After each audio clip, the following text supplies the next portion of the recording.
Bloodwing Butterflies operate in the Empire's shadows. Not even the Abbey knows their full scope beyond whispers and rumor. And you all have a connection to them, don't you? Dark and interconnected is the underworld. We've heard voices in the shadows, glimpsed faces behind paper-thin masks. The attack on High Priest Gideon. Was that at their behest? Yeah, the Bloodwings asked us to take him out. We did it in exchange for information that could lead us to Artorias. Information? You would assassinate a man for mere information? Yes, information on the shepherd who rules the world. Not a bad deal if you ask me. We just work with them when our interests align. Nothing more. That's the kind of thin justification I'd expect to hear from them, too. But the Bloodwings were acting knowledge that the High Priest was harming the people of the city. You're right. The incident with the nectar was the church's failing. And it seems that the Bloodwing Butterfly network goes further and deeper than we had thought. They knew about the barrier at the throne, too. And Velvet's expertise at dove mimicry. Would you stop bringing that up? Dove mimicry? What does that mean? I have no idea. There was a dove near the dock checkpoint. That's all. Right! It was a black, full-chested dove, wasn't it? Cuckoo! A black, full-chested dove? Is that some sort of underworld code word? We won. I wasn't good enough. What do you mean? That demon was really strong. I don't mean the demon. I mean me. If Shigure were here, he'd have sliced it clean in half.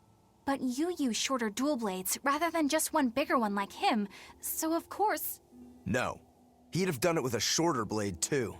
You can't be serious. He's right. I think Shigure might really be capable of that. Yeah. He's done it before. Can I ask you a question?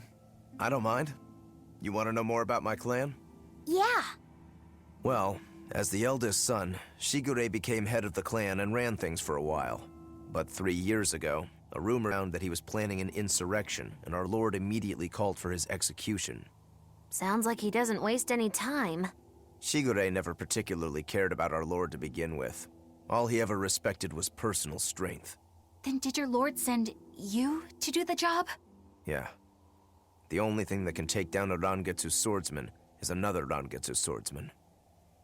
I thought I could handle it. I knew his every trick and had the time and place all planned out. But when it happened... You got your ass beat. Yeah. He made a fool out of me. I came at him with a greatsword, and he just used a small one. All the training I'd done, I couldn't land a hit on him. A rude awakening if there ever was one. Damn straight.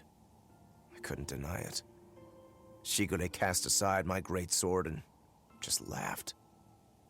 Train harder, he told me. I was so frustrated by my weakness, my inexperience. So much so that I wanted to life. So much so that I turned into a demon. Rokuro. In the end, Shigure escaped, and I was arrested for failing to perform my duty and sent to the prison island. And the rest, as they say?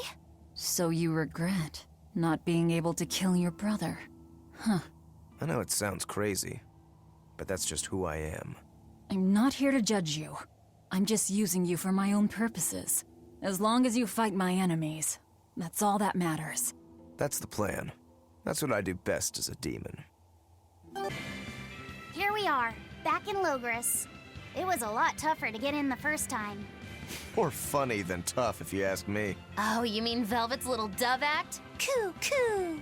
I'd be careful teasing her if I were you. You know how she can get. Oh, don't act like you didn't enjoy it too. I'm sure you did, right? Good little boys don't lie to adults, you know. I might have. Just a little. Say it like a dove. It was funny. Coo, coo. Is Inominat's book so difficult? Grimoire seemed perplexed by it. Yeah. She said it was written in ancient Avarost, a language that uses Impressionist script. I've never heard of Impressionist script. Each character can have many different meanings and readings. depending on the emotion it's expressing and the way it relates to the characters around it. Some modest records on its grammar and structure survive, but none that say how to read the emotion the characters express. Grimoire said that you have to recreate the writer's feelings as a sort of starting point in order to read it. I see. And you have a talent for that sort of thing? I guess I do. But a script based on emotions? That's as far removed from modern language as can be. Yeah, it's completely unrelated apparently. How can it be completely unrelated? After the temperance of Avarost, the entirety of human civilization vanished. The language went with it. Much as a blooming flower loses its petals, the Avarost civilization grew too far and came to its final end. The surviving buildings and ancient tools, the likes of which our technology cannot replicate, were the beginning of that end. In any case, it sounds like deciphering that writing will take quite a while. Man, the capital sure is big. Yeah, with historical buildings and artisans and all, there's much of interest here for a boy who loves to learn. Uh-huh. Sightseeing's nice and all, but don't wander off and get lost. Oh yeah, sorry. Don't worry about him. He can take care of himself. I know, I was just saying. Eleanor, I need you to outside. The boss of the Bloodwings knows an exorcist is with us, but... Say no more. I'm sure they have clients who wouldn't appreciate their faces being known to the Abbey. Correct. Lafay, you stay with Eleanor. Okay. I'll be back soon. I can't Who was that caped man? I do not know, but his hawk seemed extraordinarily well trained. Trained to hunt, maybe? I'd imagine. It takes a great deal of time and money to train a bird like that. What is it? I smell something nice. Indeed.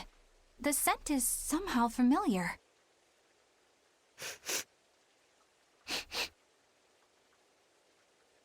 It can't be. What are you two sniffing at? Aha! They're bloodhounds on the hunt! But we're talking about hawks hunting, aren't we? Come again? Oh, I'm sorry. Please excuse my poor manners. From the way you were talking, it seemed like you had an idea of who was behind the riot. What happened here? I'd think someone in your position would know.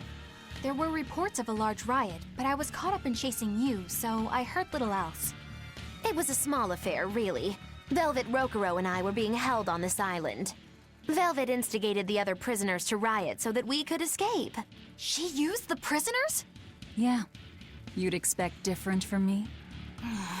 How did it end? We didn't stay to see, but the prisoners were losing badly. At least, that's what it looked like. But if that was the case, then where did all the exorcists go? I know Oscar left to report the incident, but the other guards should have remained at their posts. Well, if they didn't flee, we have to assume they were all killed. By this headless night, perhaps? Well, no sense losing our heads, I suppose. But it looks like we're in for a heck of a fight. All we have to do is mop up anyone who's left. What was it called? Venomization, right? The dark ritual of making demons feed on each other to birth stronger ones. Eisen, how many demons does the ritual require? It's more a matter of quality than quantity. Stronger demons mean more powerful malevolence. The ritual mixes the victor's malevolence with that of the devoured, creating a terrible, bloodthirsty monster.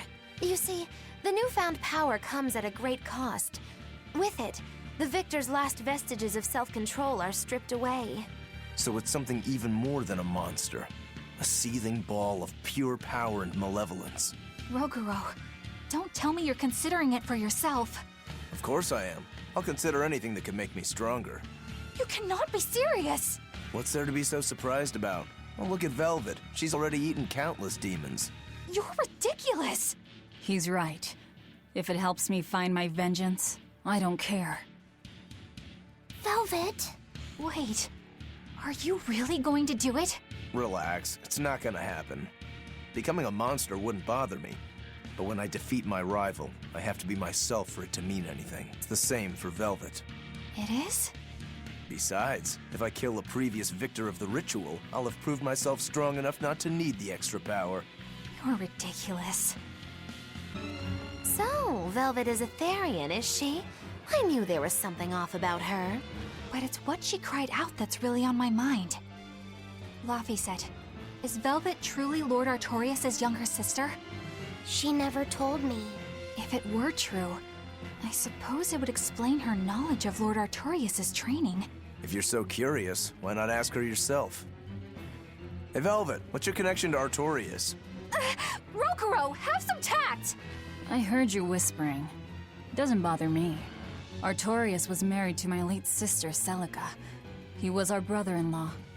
We lived together for more than 10 years. That does explain a few things. So he sacrificed his little brother and turned his sister into a Therian. But you were his family. To his view of the grand scheme, family is inconsequential. The needs of the many outweigh the needs of the few.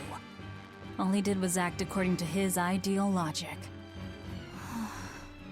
Well, enough chit-chat. Let's get moving. So it turns out that Velvet is a Therian who consumes malevolence. And too much malevolence is what changes people into demons. Strong enough malevolence can persist after the person who created it dies, turning their corpse or spirit into a raging monster. That's how undead and phantom demons come about. Then the demons Velvet killed turned back into humans because she devoured their malevolence. Yeah, and consequently, they avoided becoming undead or anything like that. So she saved them. Well, I mean, a corpse is a corpse, of course. Do you think she could devour only the malevolence and turn a living demon human again? Unfortunately, that's impossible due to malevolence's self-reinforcing nature. When Therians are connected to Enominat through an Earth Pulse point, they seem to be able to absorb small concentrations of malevolence from the surrounding area and inhibit the creation of new demons. But any human who builds up enough malevolence to turn into a demon will keep producing malevolence as long as they live. That's right. To devour any malevolence, I need to cut it off at the source. That's how my powers work.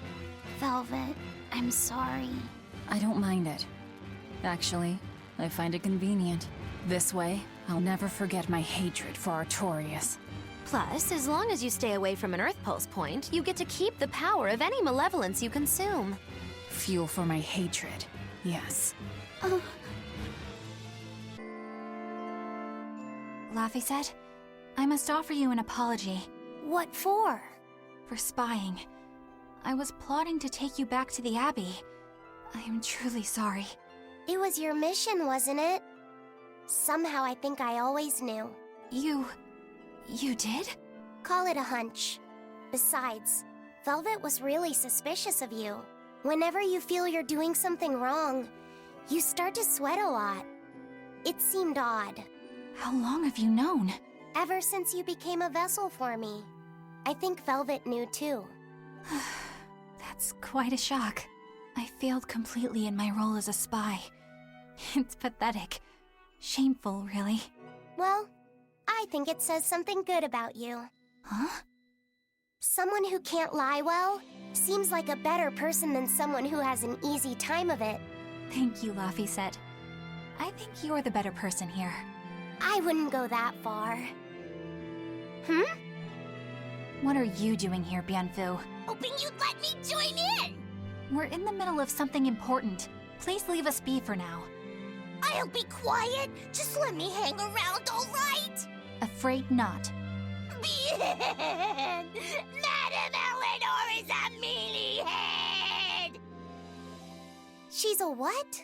Lafay said, thank you. I hope we can stay friends. I hope so too, Eleanor. I think I'm finally getting the hang of cooking without testing the taste. You know, I've always thought you were a really good cook, Velvet. It's not so hard. All you have to do is follow the recipe. After my sister died, I always did the cooking.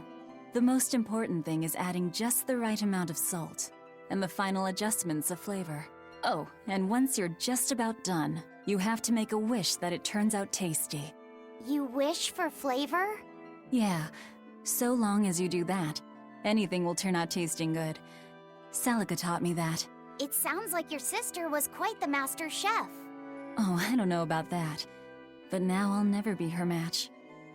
I've lost my taste, sure, but I've also forgotten what it even feels like to taste something delicious. What I make isn't really food. It's merely sustenance. I don't think that's true, Velvet.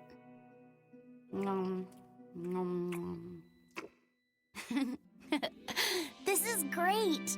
You're a fine chef, Velvet. I just remembered something my sister said. She always wished for our food good, because she wanted to see us happy when we ate it. Oh? And she said I ate like a pig, too. I don't think you do. It's a good thing. You should eat a lot, too, so you can grow up big and strong. Hey, Bienfu, I have a question for you. I know Magilu likes to call herself a witch and all that, but what is she really? The obvious guess would be that she's an exorcist, but I don't think I ever saw her name in the roster. That's not surprising. She is indeed a bona fide dark witch. I should know. I saw one night just how scary she could be. It's enough to keep you awake at night. It was near the crater of a volcano. Above the bubbling magma sat a huge cauldron. Inside the cauldron, a blood-red liquid stickily simmered, boiling in the hellfire heat. When droplets splattered onto Miss Magilu's cheeks, she just cackled and licked it off, and she kept the cauldron boiling for 3 days and 3 nights. What was she making? Strawberry jam. What? What's scary about that? I was just getting to the scary part. Instead of using sugar and soy sauce, cooking wine and liquor. Soy sauce and strawberries? Is that normal? You wouldn't think so, but that contrasted sweetness, sourness, and saltiness actually makes it taste great. Not that someone like you would understand the appeal. You have to have a refined palate like mine to appreciate it. Wait, I've heard of that. You can boil things in soy sauce and wine to preserve them. When you do it with strawberries, it's called strawberry soup. That's right! Actually, strawberry soup has sea urchin and abalone, not strawberries. It's just called that because the sea urchin plumps up like berries. And it's not preserved either. Really? Well, I had no idea. Wow, I really liked it too. I wonder if the reason she's never made it for me again is because she realized the mix-up. Now that I think, that's not the only thing I like that she made one time. Like durian jellies and the candied sweet fish too. I think I see what's going on here. What does the food she's made more than once taste like? It's just normal stuff, like what you guys always have. Only a truly scary witch could hide that much cooking talent behind such plain-tasting food with no one the wiser.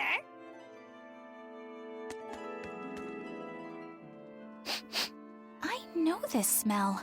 Yeah, it's Prince Percival's Fragrant Wood perfume. When I told him I'd never smelled it before, he put a little on my sleeve to try it out. I love the smell of the royal family's perfume. It's distinct, but not overpowering. It's made from Fandaria trees, conifers that grow in a snowy land. I've noticed that you and Velvet and Magilu smell nice too. Do you all wear the same perfume? We do? We don't use that stuff, but maybe you're smelling the soap we use. Oh, can only the royal family wear Fragrant Wood? No. Some fragrances, including the Fandaria scented ones, only the royal family can use, but most don't have any such restriction. If they all smell so good on humans, why doesn't everyone use them?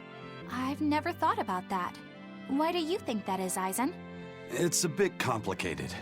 To explain it right, I'd have to start with the history of bathing in Midgand. A few hundred years ago, people believed they would die if they took a bath. They were so terrified of baths that they wouldn't even go near one. I can't believe people would be scared of taking a bath. Why would that even happen? Well, at the time, a deadly plague was writ, and people thought that it could be transmitted through bathwater.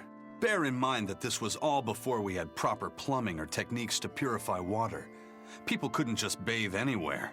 Sewers like the one we used to sneak through Logres are a fairly recent construction, only around a century old. Some people even thought bathing at all was unhygienic. Right. As bathing went out of style, the royal family started to use these fragrant woods. Covering up their bad smell with a good one. Yep. As a result, their perfumes used to be far more potent, to the point where you couldn't even tell if it smelled good anymore. But nowadays, nobody actually believes that bathing can make you sick, right? As civilization advanced, plumbing became widespread, and baths themselves became much cleaner fixtures than they used to be. And the fragrant woods fell out of favor because they were no longer necessary, right? To the contrary, as the people gained prosperity, the perfumes became a popular display. The newfound popularity didn't last long, however, thanks to the propagation of a new disease. One that didn't transmit through baths. Demon blight, you mean? With the rise of demon attacks, life outside the city walls became increasingly difficult. With fragrant woods now harder to come by, the perfumes once again became the domain of royalty. I guess that means that fragrant woods share a long and complicated history with plagues. To cover up the truth of malevolence, the powers that be spread rumors of a demon plague, continuing their time-honored tradition of covering up one stink with another. So, what do you think of the perfume? Do you like it? Yeah, it smells nice. But I think I like the smell of soap better. Huh? This island is so amazing! It's far away from any other people and has so much hidden stuff underground. It's such a perfect hideout! Just thinking about it makes me so excited to be here! Yeah, I guess. What's wrong? You were so excited to be here before. Don't be such a drag, Lafay. It's just that this used to be a prison. People were brought here to suffer. If you're worried about how I feel, don't be. If I really hated this place, I wouldn't have made it my base. I was imprisoned here too, but now it's the secret fort I always dreamed of. I still haven't forgiven the guard who ate all those marron glacés I was sent. I'll let that be the past. What part of secret fort are you not getting? Yeah. But it can't all be just for fun and games here either. In order to maximize the success of our future battles, we need to maintain and improve this base going forward. This place seems sturdy as it is. Does it really need more work put into it? Nonsense. This place was built to specialize in holding prisoners. We can make it better suit our needs. What are you proposing exactly? Well, I think we need to start with smokescreen generators. They'll be effective against intruders unfamiliar with the layout here. Of course, afterwards we'll have to clean up all the soot, but still. No thanks. I think we need something to put out fires. The fire at Helavi's was really scary. We have Malakim like you who could use water arts, though. If anything happens, you can just put it out. Oh yeah, I guess that's true. What we really need are some secret underground tunnels. If things get too hairy here, we'll need an underground escape route. We can put in hidden doors, and even some fake ones to trick the enemy, too. We have 2 separate docks. That's good enough. No enemy is going to attack without taking both docks into consideration. That's why we need to build underground tunnels before anything else. But we're on an island. You know, surrounded by water. Where would these tunnels even lead to? Isn't it obvious? We'll dig underneath the sea to another uninhabited island nearby. But there are no other islands nearby. If it means getting my tunnels, I'll build an island too. Are you listening to what you're saying? It sounds like he's daydreaming to me. And what's wrong with having some dreams? This is a great opportunity we have here. You guys just don't get it. It's okay. I get where you're coming from. But they'll never understand. You might as well save your breath. The oldest known map of the world was made by... Wow, it took them decades! You always look so happy when you've got your nose in a book. What's so interesting about the one you've got there? It's a book about surveying. When I read it, I can imagine myself traveling afar and making maps of the world. It sounds like so much fun. I know just how you feel. I know Magilu and the others don't understand. But I just can't help but feel excited when I think about us completing a map of the entire world. It's the thought of treasure that gets me more fired up. Obviously, there's treasure waiting to be unearthed too, but that's more of a bonus on the side. Crossing uncrossable oceans, going to lands where none have gone before. The voyage itself, the dance with death, these things hold value greater than that of any treasure. Ah, adventure! Truly the romance of the quest we call life. Lafay said you had a map, didn't you? The one you dropped when we first met? It's a world map I got when I was with the Abbey, but I only checked out the places really close by. I could hardly call it adventure. There's more to adventuring than visiting far-off lands and sailing stormy seas, you know. Adventures are about achieving your ambitions and leaping across the walls we've built to protect ourselves, no matter the danger that waits on the other side. There are no big or small adventures. Even if I only went to Helavies and the Figal ice caps? Think of it like this. When you sneaked out of town without the Abbey noticing, when you walked the land and compared it to your map, how did that make you feel? It was scary, but fun. Exhilarating. Then it was an adventure. The map you made within yourself is a treasure that's only yours. Wow, my very own treasure!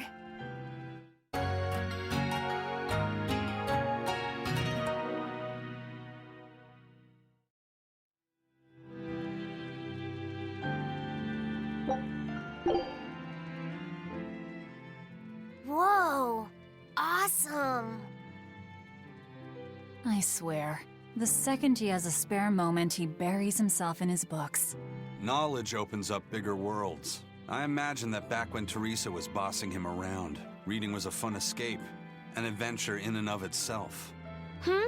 What's up, you guys? You're reading a pretty hard book there, aren't you? This?